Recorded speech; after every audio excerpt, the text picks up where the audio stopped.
welcome to our panel. Thank you.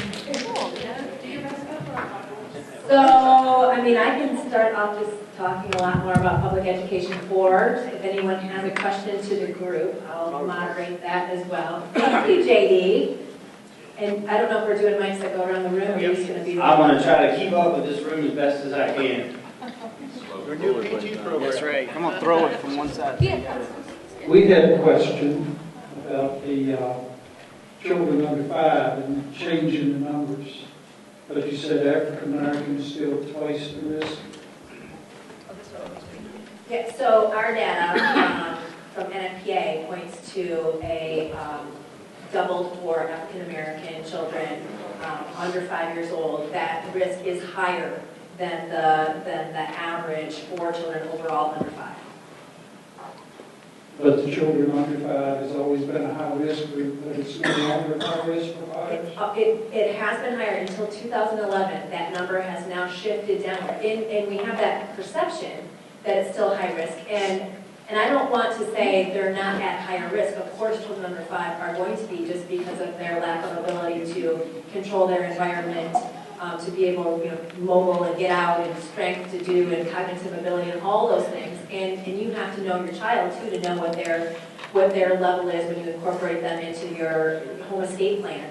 But we brought that risk down through really the 5 E's, that education. I have down here talking about some changes in engineering and enforcement, and you mentioned the protectors on lighters, and also those novelty lighters that we've made some of those changes. And so we've done a good job educating in schools. We've made that a large part of our focus in the fire service, which is fantastic. I mean, it's pretty synonymous now to have schools, Fire Prevention Week, Sparky, there's a lot of familiarity there around that. And so we've done an awesome job bringing that risk down. It doesn't mean that we should stop doing this type of education or lessen it. It just means that we need to kind of focus on those other high-risk groups that exist. Okay, thank you. Yeah, I would add just one thing to that, and that is when children set fires and there is a death that results, most often somewhere in the 80% plus range, on the few places that can produce numbers, it is preschool-age children that are victims. The alternative to that is typically adults who are trying to save a child. Rarely is it ever anybody in between age 6 and adult. Is that typically the child that set the fire? Not necessarily. I know of a number of cases myself where it was a sibling that was trapped for whatever reason, an even younger sibling, like confined to a crib or various things like that. So, but it almost always is a preschool age child. Thank you.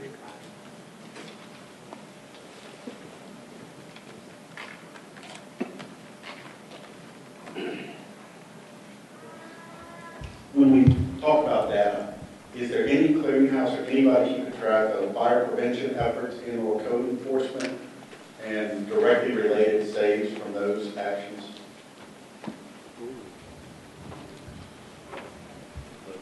Well, this is kind of to both of us. So I want to make sure I'm understanding your question correctly, though. So you're asking about, is there any tracking of the saves that correlate with Fire Prevention Week and some of our efforts overall, like nationally?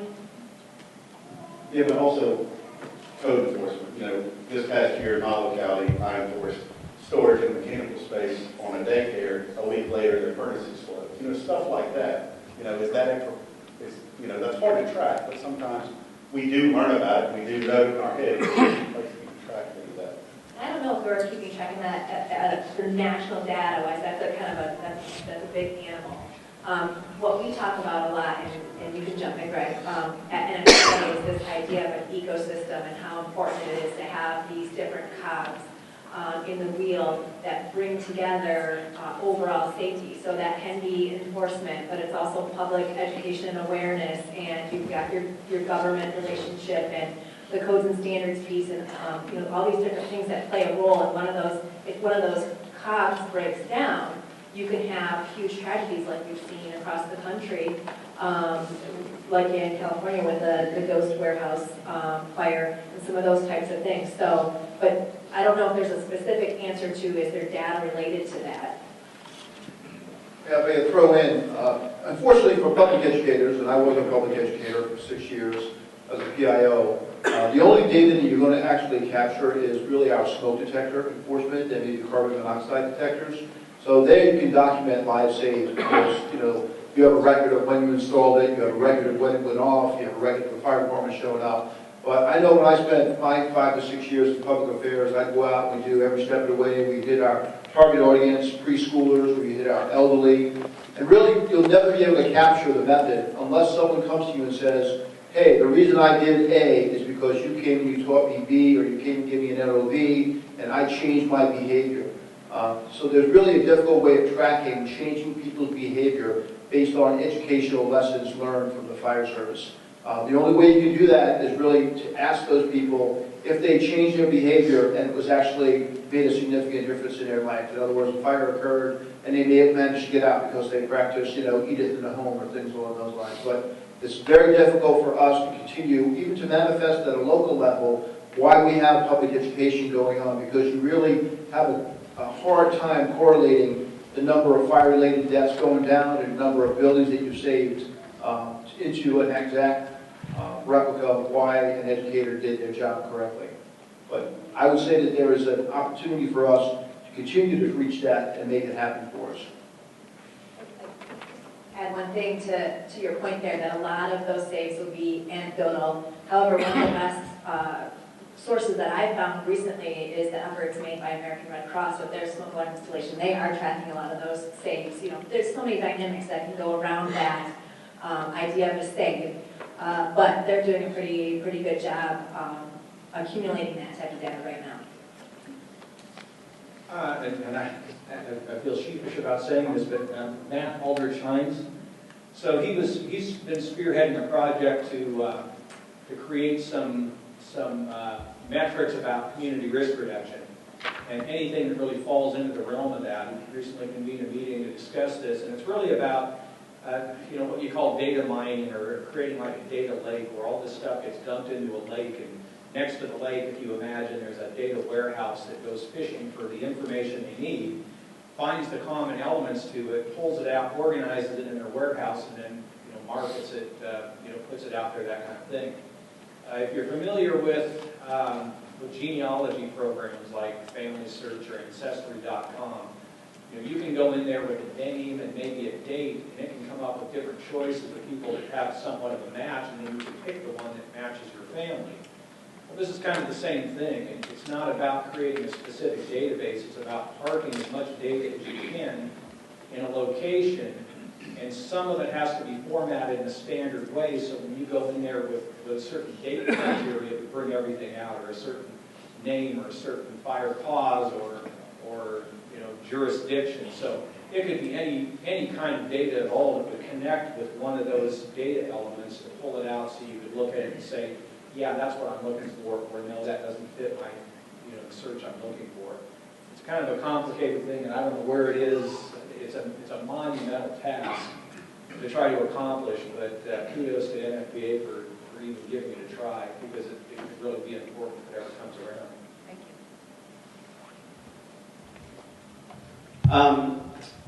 We've talked about a lot of good topics, a lot of broad topics facing community risk reduction. But we haven't, I guess, today really touched on two newer standards to the industry through NFPA, NFPA 1300 as well as 1730. Can you just share a little bit about what you see as your vision for those documents and those, how they will shape what we're doing and are shaping what we're doing going from there? I'll try to give you the update. Obviously, 1730 required a community risk reduction plan to be developed. And the thought process for the NFPA was to pull it out and come up with a totally separate standard of actually how to write the plan. So NFPA 1300. The second draft of 1300 was released in January. It was up online. They anticipated, based upon the feedback that they get to have it completed mid-2019 with it being released for 2020. That's kind of the timeline that they're looking at the moment. And it'll depend on how much and what kind of feedback that they get out of it. For those of you who don't know, you can participate in the NMPA process, sitting at home in your fuzzy slippers with your laptops. You can log into the system, you can participate, you can have comments. And one thing that I like to remind people is, in NFPA's process, if you submit a comment, they will and are required to give you an answer. Now, I'm not guaranteeing that you're going to like the answer, but you will get an answer out of them. If you put something in writing to them and say, I don't like this for this reason, or why did you crazy fools do this, you'll get an answer back from them. And then you can continue to pursue it through NFPA's process.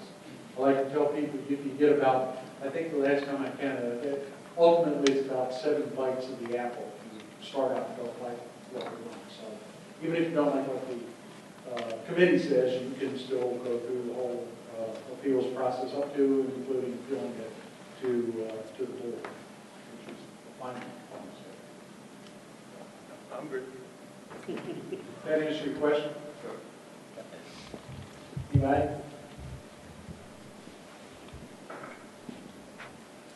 I'm just curious, Don said something when he was speaking about juvenile fire centers and sort of who refers them to the program. It's kind of relevant for us because we don't really encourage or allow other entities besides our deputy fire marshals to refer people to that program, mostly because we get a lot of juvenile intake officers who are wanting to refer cases to full fire alarm, which really isn't an educational piece in terms of curiosity fire setting, but more just a behavioral issue that needs to be addressed somewhere else. So I'm curious how you sort of dealt with that. Our feeling is that we allow parents and juvenile intake officers and social services to refer people like that, quickly overwhelm our resources. Yeah, for me personally, when I was managing the program, our program we had so many referrals for kids that had actual fire use of one kind or another, that if it was an alarm pull, I might refer to one of my coworkers, somebody else on our public education staff to talk with them, but we didn't enter that into the program, and count it as such because it really wasn't that same behavior. We were pretty pure to what we were set up to do. Doesn't mean that it doesn't need to be addressed one way or another, so that's just an issue of how do you manage those kind of things. And does that become something where you actually want to go to a school and do some outreach on a more group scale, or do you continue to take them one at a time as they come in? I think there's certainly always things to say about it, and again, I would say that's not, the vast majority of kids don't engage in that behavior. They're outliers, and so why would they be doing that? There's a point behind it, behaviorally speaking, and if you can get to the root of that, you might get to the root of a bigger problem that kid's experiencing that makes them want to act out in that way or somehow, and if it's absolutely that disruptive to a school, then, they really don't belong there. They need to be in an alternative setting of whatever that might be, or have a higher level of supervision. Or does it become such a chronic nuisance that it literally becomes a crime of some kind to be dealt with that way? So, it's, as far as the youth fire setting program, I think community referrals are important because what else is the mental health professional in the community that asks the question, is this child misusing fire? And they say yes. If they don't feel equipped to deal with it, you want them to just sweep it under the rug. Ideally, if they could create a connection with an educator in the fire service or somebody that can help them look at it, they're far more qualified, whether they want to believe it or not, to address behaviors. But they might be skittish about that particular behavior, and it's a chance to create a resource by talking with them, helping them understand that it doesn't mean they're a budding arsonist ready to burn down the world, that it can be driven by any number of things, and they may be better equipped to address than you. But again, it comes to collaboration, working together. Same thing with schools. Kids said, schools are reluctant to report it because they don't know what's going to happen. They knew what was going to happen, and they knew that it was going to benefit the school rather than harm them, they would be more, probably more interested in having the discussion and making a referral. I had a middle school vice principal tell me one time, and these were his exact words, if I report it, the school down the street doesn't, how is that going to make me look? And my wiseacre answer would be, like you're doing your job. I think I was more reserved than that. But honestly, that's the attitude. I think that's the attitude. I've heard it in many, many places, that they don't want to look bad, they don't want to look like they don't have control of their school. And it's crazy backwards thinking. But it just comes from them not understanding what the resources are or what the response from the fire department would be. That it would be to help them, not to penalize them or to reveal them to their district or administration. So again, communication, once you put those together, it was like my experience with the juvenile court. Once I talked to them, I realized, wow, this is so much better. I have so much more help from them than I did when I pretended like they didn't exist and I didn't want to talk to them for fear of the problem getting worse for me. It just wasn't that case at all. I think in most cases, it's not going to be anything like that. If you get out there and have a conversation with people.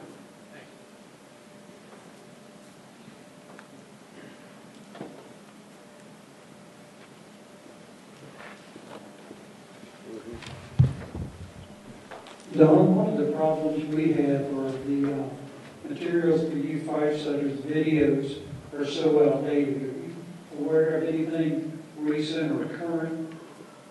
I haven't really seen anything new or different really coming along, and I get that question a lot. What's the best thing out there? And my answer is the one that fits the situation, because they're all very unique. And I would still use something like Firepower, which was developed in the 70s by NFPA. It seems dated with the fashions and everything, but when you get down to the behavior of fire, it hasn't changed a lot. Even though fabrics and interior furnishings have changed a little bit, the way that video is recorded to me is so well done, and such a good look at what the reality of a fire is and what the situation people would face is. Now, I didn't necessarily use it from beginning credits to end credits. I might take a piece out of the middle. I might leave off the thing about sprinklers at the end because I need to maximize my time. Not that sprinklers aren't important, but for that particular education in those situations, I might trim off that 3 or 4 minutes just for the sake of brevity or the attention span of the kids. So again, I think there's a lot of different things on the internet that could even be used, but it's just a matter of finding what the right information is rather than that that product. And that means you're really looking at the situation you have in front of you and providing the right piece for the fit rather than just trying to apply the same program to everybody that comes along the way.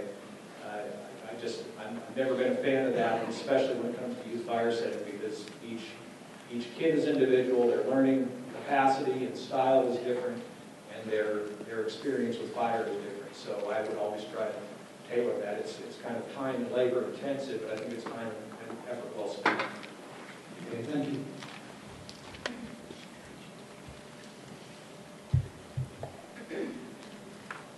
So I've got a question for the state. We had some bills that were presented. The mulch bill from Harrisonburg that didn't go through, and they had a big fire the other day. So the question is, for some of the issues that we're seeing here in the state of Virginia, mulch bill being one of them, some of the provisions that were removed from the fire code, how are we at the state level working on trying to track that information, and what can these guys do to help you guys with that effort? You can go first. I'll go first. So first off, combustible ground cover. Thank you. Not mulch. There was a proposal, we just finished last year the code hearings at the ICC international level for the 2021 codes. There was a proposal introduced to the fire code that would have restricted combustible ground cover based on friendly amendment within 3 foot of combustible construction. Unfortunately, it did not make it through the process. The fire code committee basically said, well, define mulch, which led us to combustible ground cover. But also they just said, how do you enforce it? It becomes a problem. And, we had a lot of discussion about enforcement, just like the Harrisonburg bill is really a local issue. Are we going to be sending the combustible ground cover police out to every apartment building, business park, what have you, with a ruler to measure the clearance of their combustible ground cover from their building? Probably not, because like everything else, it's resources. But having it in the code provides us with a tool when we do identify an area where we've got a significant hazard or a concern. It provides us a tool to affect remediation or that preventative measure.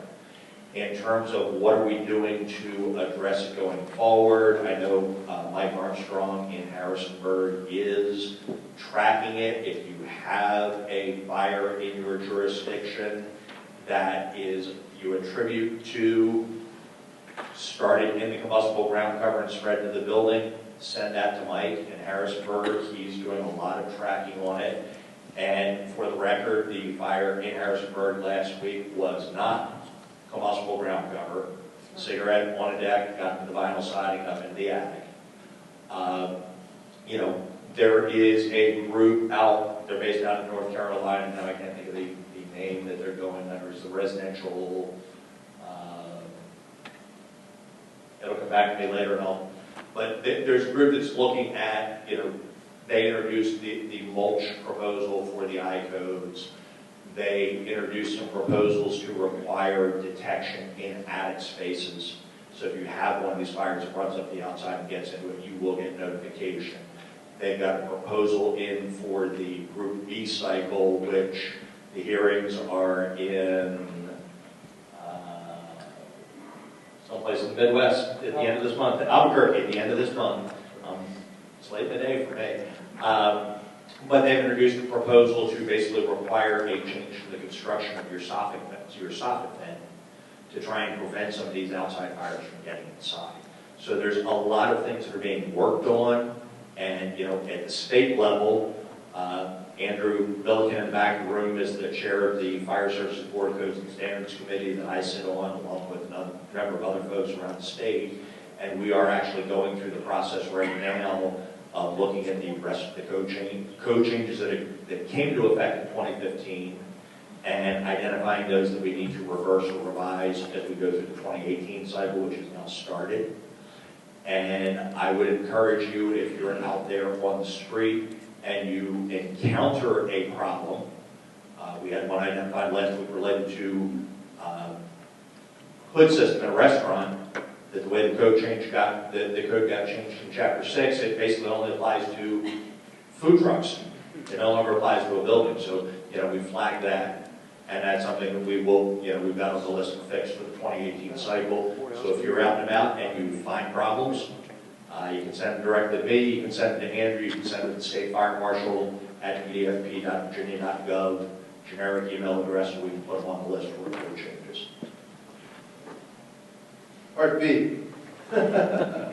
So, what Jay was referring to about local level being overturned. So, mulch at the local level certainly is addressed in a fire code, but a local entity, everybody here knows that your local fire code includes the ICC code development process adopted by the Commonwealth of Virginia with Virginia amendments, and then localities who elect to enforce the local fire code adopt the state amendments along with the ICC, and then they add their own local amendments, as was the case in Harrisonburg. There was a local movement to repeal that. They went through the General Assembly, which is not the way I think you should go to amend the fire code. And it basically flew through the General Assembly and basically reversed the ability for a locality to enforce the fire code or make it even more stringent, which is how the code is developed. This administration, my governor, listened to the fire service, and right around this time last year, basically vetoed that bill, allowing Harrisonburg to then do local amendments to their fire code. It sent a good message, I think, to the Commonwealth of Virginia that this governor, more than anybody else, I think, is very receptive to input from the fire service. But I will tell you the way that we try to deal with this, and It's a challenge for all of us. I sat on the Fire Services Board for 8 years. 4 of those years I sat on the DHCD board, and routinely the vote was 13-1, each and every time. And so the problem that we have is we may have input on the fire code, but who adjudicates the fire code? The builders do. And so we're fighting an uphill battle. I will tell you that I asked for everybody in Commonwealth Virginia to consider being selected to be putting on themselves being on the local Department of Housing and Community Development Board. We asked the Fire Service for recommendations. They had 5 positions open on the DHCD board, and the Fire Service gave me 1 name. And I was able to get that 1 name on that board. So now the vote is generally 12-2. That 1 representative that we put on, along with our Fire Services Board representation. Does everybody know who your Fire Service rep is on the DHCD board? It's the Fire Chief from Loudoun County, Keith Johnson. He sits on the Fire Services Board representing state fire chiefs, and then the board elected him to represent the fire board on the DHCD board. So the way we regulate change is we have to have a communication with our elected officials, our delegates and our senators. They listen to the fire service, and then they make decisions in committees and subcommittees that have direct responsibility on how you do your job and the environment that you do your job. So from the local level, the only way we can change this is to look at further vacancies on the DHCD board and make sure that they have representation that appreciate and understand where the fire service is coming from. And then lobby your elected officials to let them know what your position is, because change starts at the grassroots. And you, ladies and gentlemen, are that grassroots. Hope that answers your question, Jay. Thank you. I guess to go back to my point earlier, if we can start documenting where the current code is failing us as fire officials or preventing us from correcting issues, would that help in the next code cycle? Absolutely. Absolutely. And again, it's as we talked about this morning, the discrepancy is just in fire reporting with a single backbone system with 6 or 8 different front ends. Now we don't have a system for, there's probably 20 systems out there for collecting inspection data, none of which plays into a single repository. So it's something we can certainly look at anecdotally, to capture those, share those, put them out there. I will throw in a shameless plug again. Mention the Codes and Standards Subcommittee. We've got 12 of us that are working through the codes. It is an arduous task. We are not the be-all, the end-all, that know everything there is inside and outside, so we welcome help. The next meeting of that group is next Thursday, the 11th of April, 10 a.m. at Hanover County Fire Station 5. So if you're interested in helping us with that process, please come out. Also, as I said, DHCD has started their work group process. They've got a building code process, building code work groups, the trade codes work groups. They're doing 2 meetings specifically on the fire code. I don't remember the dates off the top of my head, but we'll get them up on our website. You can go live in the CDP Virginia on the DHCD side, and they've got it posted there. But the more people that participate in the process and express their opinions, the better off we have the potential to fare. So I'm just going to add a comment on some of the things that I'd like to be added to your list of things to change in the fire code, because I go to a lot of senior living facilities where initially, I'm sure you guys know about it, but they start off as independent living. But these people are aging in place, and they cannot get out. They're on the 2nd, 3rd, 4th. Even in the city of Richmond, I had one lady tell me that she's up on the 13th floor in a high-rise. And she's like, well, what do I do if I can't get down the steps? And I said, move. You need to move. Because... Before the fire. Right, before the fire. Before the fire, absolutely. Because if you cannot get out, but can we change something in that code? I know a lot of times I hear ADA, but it's for their safety to keep them on that ground level. And I see this a lot in senior living facilities. Right, and the issue that comes into play there is, to a large extent, acceptance of change on the part of that individual. Because the different levels of facilities fall into different occupancy classifications, different classes within the I codes or within the I occupancy. But if somebody is like, hey, I'm assisted living or I'm ambulatory, a lot of times they don't want to admit that, hey, I really can't do this anymore. I need to move into a higher level of care. Or there's a lack of availability of space for them within the facility they're already in. They're on a waiting list waiting to get into that facility. We mentioned earlier, the HCD has convened a special sub-work group to look at the school safety and security issue. They are also convening a sub-work group to look at the occupancy classifications, particularly geared towards the R's and the I's. The Department of Health will be participating in it. My office will be participating in it. Because the other thing that I assume most of you are aware of, if you have a hospital, a nursing home, a skilled care facility, even a group home that is getting federal funding through CMS, Center for Medicare and Medicaid Services, in addition to complying with state and local codes and standards, they also are subject to compliance with NFPA 101, the Life Safety Code. And it's my office staff that go out and do the surveys to determine compliance with that code, which puts another layer on top of the state. And the one thing that is different is the Life Safety Code requirements in October of 2016 or November of 2016. They went from the 2006 Life Safety Code to the 2012 Life Safety Code, which included retroactive requirements. So you go into a group home, you say, hey, I've only got one means of egress from the basement. They do a fire safety evaluation system survey which scores the conditions in that facility, and if they're below a certain score, guess what? Maybe they got to put in a second exit, or they've got to put in a sprinkler system. Or lose their funding, but and it's something that we have gotten challenged on by some building officials, where I've gotten a phone call going, what the heck is your guy thinking? You can't enforce the building code, things aren't retroactive here. Hey, we're not doing it under Virginia codes, we're doing it under the auspices of the Department of Health and CMS, where it is in fact retroactive.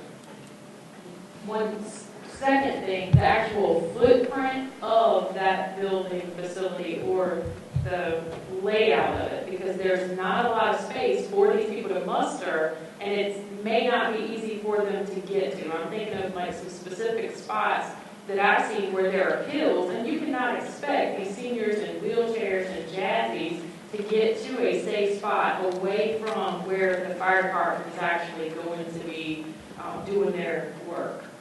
So to add more room around it.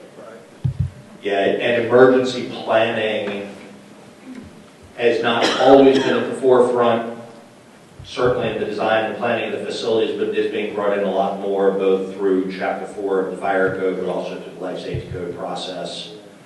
It is being looked at, and they're supposed to have primary and secondary, and even now with major weather events, plans to completely evacuate the facility and relocate. So it is being looked at more closely, and they're being held more accountable for it.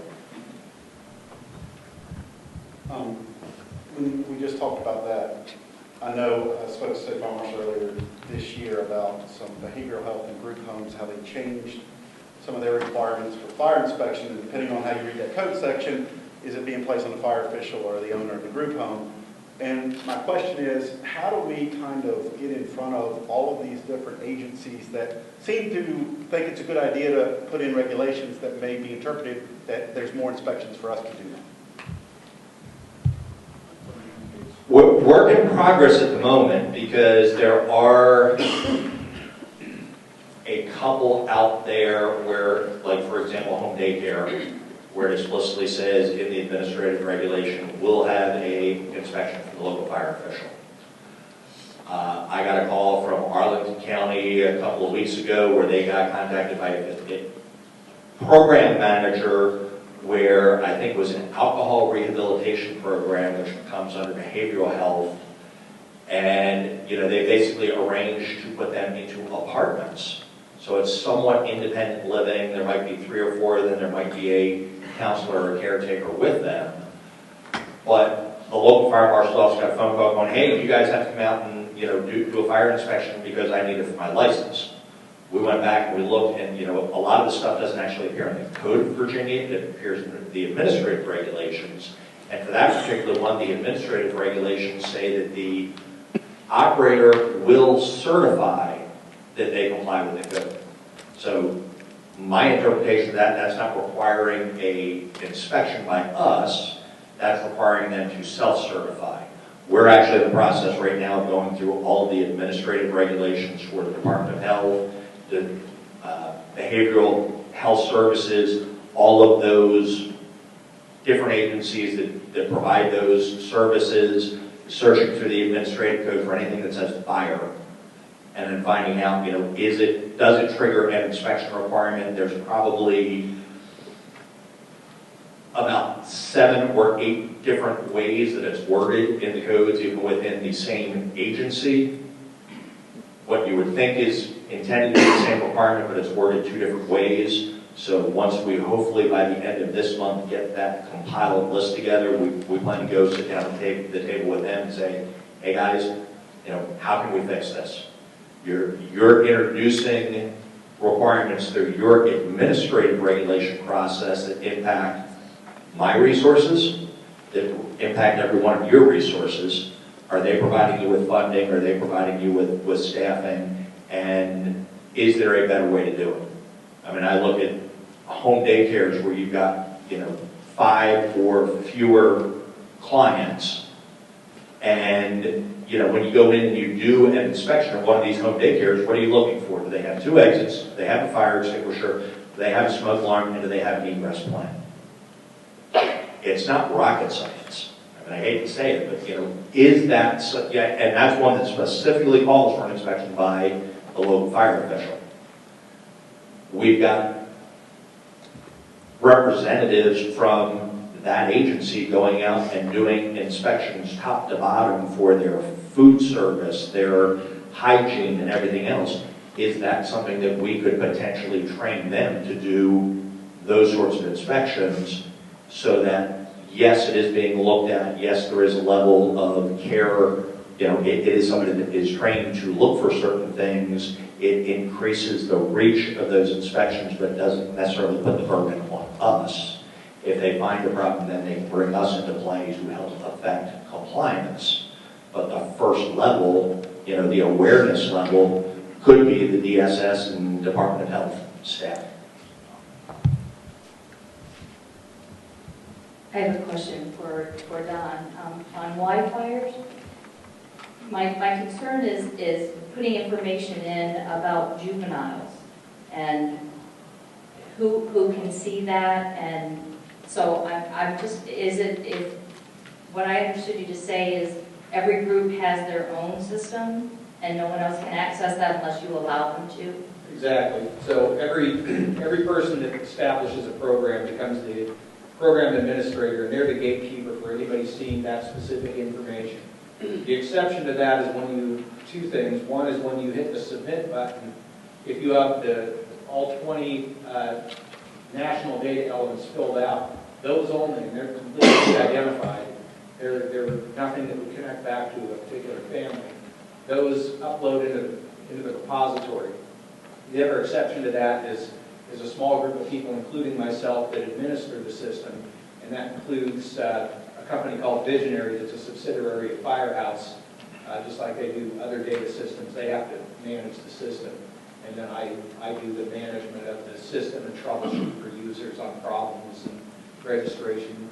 You can't even delete a case because it's a long story, but even programs can't delete a case without sort of a double check approval. So that way, somebody in your program can call up and say, hey, I want to delete this. Well, it's not that easy. There's these steps to go through.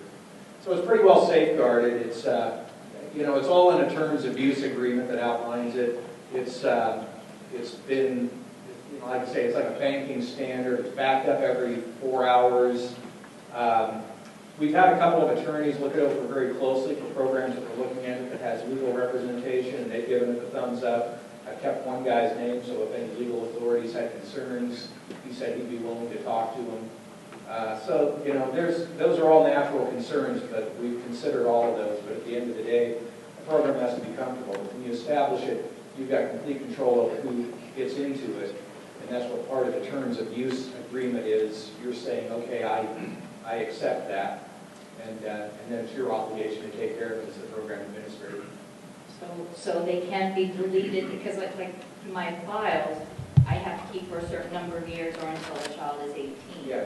So would you go back in and delete them from that system at that point? I mean, could You could, you could if you wanted to. Sometimes I would get an expungement order from the court on a case, and I'd have to destroy the file. This was back in the paper days. So those things can be done. They're a natural part of things for sure. All the mechanisms are there to do that kind of thing. Thank you.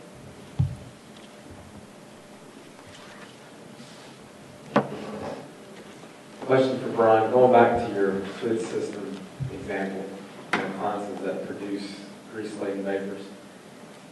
Is there any process for the next 2.5 years, or 3 years until we adopt the next code cycle to look at that? Because I've looked all through code and I can't find a single way to cite someone for using let's just say a fryer inside of a restaurant that's not protected by a good suppression system. So is there a process to go back to say, we really need this to get in the fire code? And if not, how would you recommend dealing with cases like that? And I'll answer it in two parts. Mike Perdue down in Salem and I talked last week because he had a specific issue, and we kind of brainstormed through what we think is a code path that gets us there with the existing code.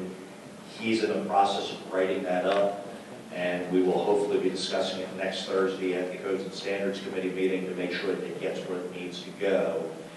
If we find that that does serve the purpose, I'll blast that out to all the local fire officials. Hey, here's how we recommend you writing it.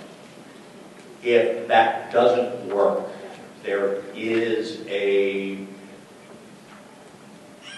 in the DHCD world of, Title 36 for the adoption of the code and the administrative regulations, there is a emergency, they call it, code change provision.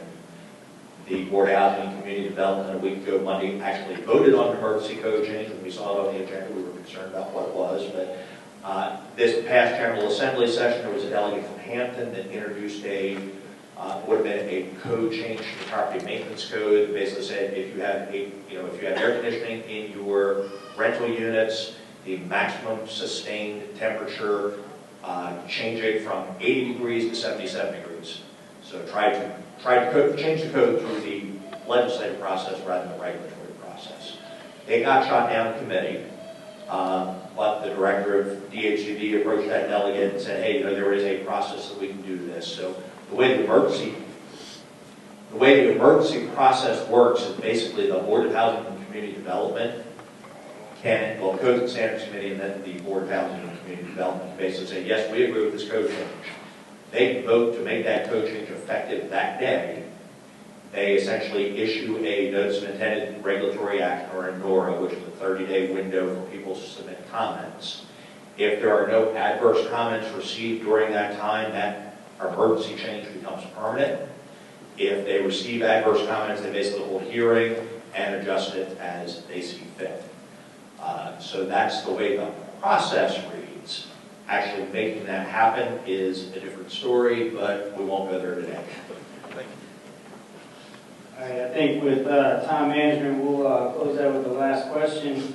For the panel, the junior fire chiefs, I'd like to thank you for your presentations and your time with us and the information you provided.